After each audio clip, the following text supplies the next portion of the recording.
The Dead Zone, an old, poorly optimized, simply bad game in all respects. The Dead Zone is unique. This Roblox game has the most toxic, destructive, and interesting communities of any Roblox game. Simply put, this right here is the 2B2T of Roblox. Before I truly begin this journey, I want to preface something. This video is primarily meant for people who are unfamiliar with this game's underground community. However, there is still value in what I say for those who are a part of the community, and in all honesty, I'm making this video as a love letter to the community. I'm proud to be a part of it and passionate to play with everyone I have. So without further ado, let's start from the beginning. The very beginning. The original Dead Zone game released at the very beginning of 2013, and at the time generated a cult following that can still be seen to this day. The game is a shooter where you loot items from the Dead Zone and use them to fight against zombies and other players. You can also go back to the safe zone to store items, buy things, and customize your character. This gameplay was very simple but extremely addictive, which is why this game has such a legendary legacy. I'm sure many of you probably know the story behind the original game, so I'm going to be brief. Simply put, the developer closed the original game and created Unturned and put it on Steam. After this, many remakes of Dead Zone were made with new maps and features, and each one died off after some time, usually due to game-breaking bugs that the developers didn't fix. Fast forward to 2019. The developer Alfederate releases Dead Zone Classic, which is where this toxic, overly dedicated community is truly born. Dead Zone Classic released as yet another remake of the original game, with updated mechanics, and when it first came out, the game really blew up, with thousands playing at any given moment, just to feel the 2013 nostalgia again. Unfortunately for this big player base, after releasing the game, Alfederate practically abandoned it, and didn't develop an update for a long time.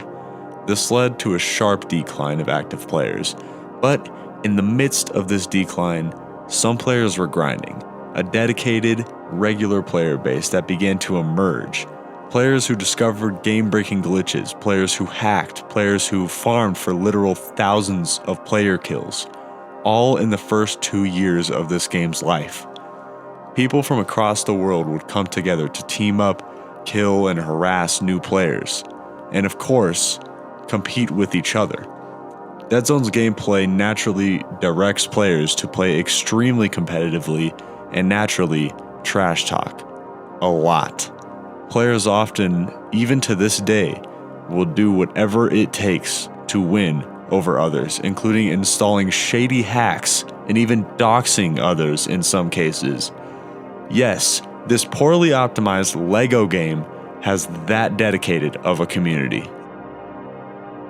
An important aspect of the game I should mention is the ability to build structures, albeit with very limited tools and things to build with. Players have the ability to create very large bases by hand with enough time and effort. When players got bored of farming kills, they would usually build massive projects that took hours of effort and a very large amount of materials in which duping had to be utilized to obtain. A recent project that I made, that I will be making another video on next, took me 17 hours of straight building with only an hour-long nap break after 15 hours. This aspect has become a massive part of the game's extensive history.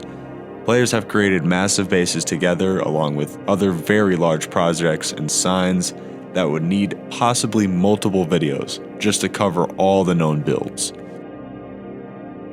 Something important to note is that unlike 2B2T, Dead Zone doesn't run on one server that everyone plays on. This has shaped and created so much history over the years because of all the things you can do and can't do with multiple servers at hand. You can easily combat log and escape players by server hopping, and you can run multiple accounts in different servers at the same time. However, there are also drawbacks. The current player limit for servers is 25 players, and the former limit was only 20. This has always made it hard for players who want to play in the biggest server because it fills completely if you tried to play with your friends and it's already full. Perhaps the biggest drawback of these servers is the fact that once a server is completely void of players, Roblox automatically deletes that server, and with that, all the buildings ever made on that server and all the items on the ground. This means no matter what you do, your creations will always disappear eventually. The community of Dead Zone has been forced to embrace the idea of impermanence in a similar way the 2B2T community has. We might as well adopt the Enzo symbol as our unofficial logo. As of today, the game is almost 6 years old, and despite facing death completely after only 4 years with an average player count of 2, the game has made a resurgence with updates being given to the game just enough to keep it alive. Now, during peak hours, the game can get up to 200 players. This insane community has thrived in the toxicity, sweatiness, and poor optimization, and soon we will celebrate its 6-year birthday. Clans and legendary players have come and passed, exploits have come and gone, betrayals, account terminations, threats. This community has seen it all with 6 eventful years of history. This is a cesspool, but it's our cesspool, and we stay loyal to this anarchy community. If you enjoyed this video, consider subscribing and leaving some support. I will be making more in the future, so I'd love for you to stick around.